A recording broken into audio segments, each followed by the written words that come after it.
Joining me for more on this is Tammy Bruce, a Fox News contributor and the host of Get Tammy Bruce on Fox Nation, and Chris Hahn, a talk radio host and former aide to Senate Minority Leader Charles Schumer. Tammy, let me get your take on this. The Republicans stuck together. I do wonder about this in terms of they've been pretty unified, and actually Republicans across the country support the president 95%. Nothing changed on that front today. Yeah, and I think this is what, when we're talking about an impeachment hearing, what the founders expected, a lot of people are hearing about the Federalist today and Hamilton, et cetera, is that in order to do this, and why it's been done so infrequently, is that you really need the nation behind you. And as an example, the Nixon vote, he was never impeached, but the vote for the inquiry, not even, this vote wasn't that either, but that was 410-4. And that's what compelled the resignation, was the recognition that there was unity on that something very bad had happened. It would be like if the three of us agreed, right? Very different points of view that something bad had occurred. That's what the American people would want to see. That's what the founders expected and were expected from the process. This process clearly shows the division. It shows the opposite.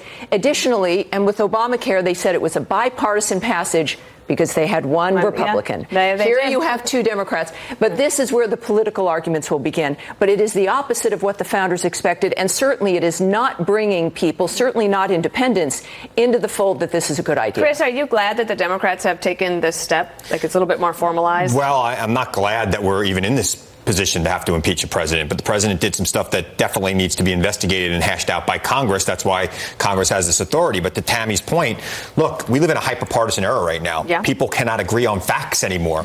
Republicans are going to stand by the president until they no longer can. And I didn't expect any Republicans to part ways with the president on a procedural vote and then spend the next 2 months taking incoming from the president and his base.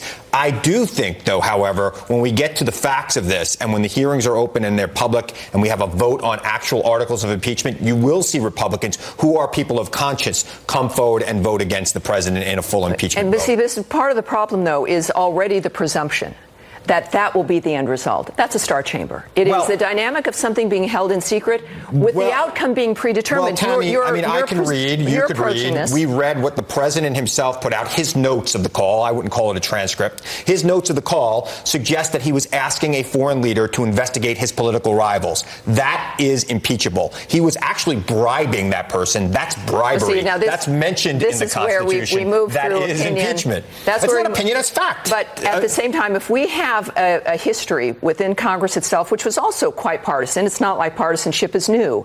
And they can move 410-4 to impeach Nixon, who had done some extraordinary things in the country, right? Opening up China, the economy, et cetera. He created the EPA. You know, there's that one. So this is a very unique framework, and I think highlights the fact that reasonable people disagree with that assessment, and that's what the American people. President Trump's approval rating has not. It's always been. It's been static. It doesn't. It's been static. The Congress under Nixon didn't have extreme gerrymandering. They didn't have Twitter. They didn't have a president with 45 million I think that sometimes these comparisons are not comparable. But one thing that you could, if you look back to the Clinton impeachment, is when Bill Clinton was able to say, "I'm the commander-in-chief. I've got the people's business in mind. The Congress is ridiculous. I'm going to focus, and I'm going to go and do all these things."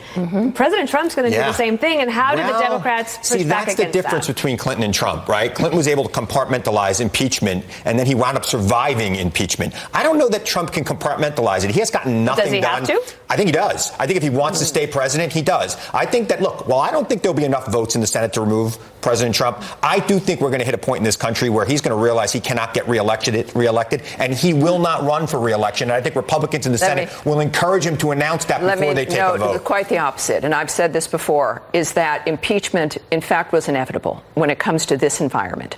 That you've got a Democratic Party and a never-Trump framework and resistance that was willing to do the Russia dossier, that this was inevitable. They were talking about impeachment on January 20th, right, 2017. This has been the plan. They almost, for us to have been right, for those who ended up supporting the president and saw his disruptive, necessary nature to get the nation back on her feet, is that impeachment was inevitable. Well, this proves that we were correct in 2016. The economy was growing at a very strong rate when he took office. It's 1.9% growth. I don't hear them talking about 3% growth anymore, nor will they ever again. Let's talk a little bit more about this in terms of the process. The Republicans still not satisfied. They think that it's still not fair. So from a process standpoint, can they keep hammering that like they've done the past month? I think it's an important point. I think they have good points, but they also need to add in other elements about the nature of what the accusations are.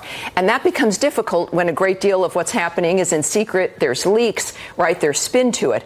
But the process is important, and it did not change. And remember, too, in the midst of this, there's circumstances that affect Nancy Pelosi and this process. People have not been talking about the Horowitz report, which will come out, the FISA dynamic, which lays out, we are told, the foundation of what the Durham criminal investigation also is. So that's going to affect the American people's point of view on this. If the GOP did not like the process as it's been going out so far, they should not have created this process. These are their rules that they created in 2015 when John Boehner was Speaker of the House. Well, We're just living under them right now. Not exactly the case. But you know what? I think is pretty frustrating for people out there. Like I'll do my mom test.